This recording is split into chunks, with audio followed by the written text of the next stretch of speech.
નમસ્કાર દર્શક મિત્રો, આપ જોઈ રહ્યા છો the times of Mahisagar news.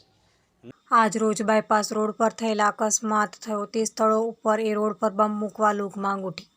સૂત્રો દ્વારા મળતી માહિતી મુજબ બાયપાસ રોડ સંતરામપુર સતત 24 કલાક ધમધમતા માર્ગ પર ગઈકાલે થયેલા અકસ્માતમાં 2 લોકોના મોત નીપજ્યા હતા. તે જોતા આ રોડ પર છાસવારે અકસ્માત થતા રહે છે. બાયપાસના રહીશો દ્વારા જાણવા મળેલ માહિતી મુજબ આંબેડકર સર્કલથી મીરા હોસ્પિટલ એક્સિડન્ટ ઝોન છે.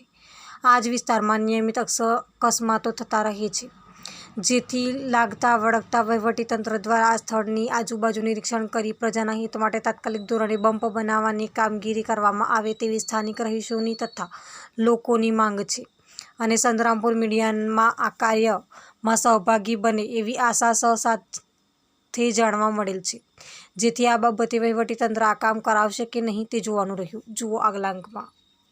આપના વિસ્તારના પડે પણના સમાચાર જોવા માટે અમારી channel the times of Mahisagar ન્યૂઝને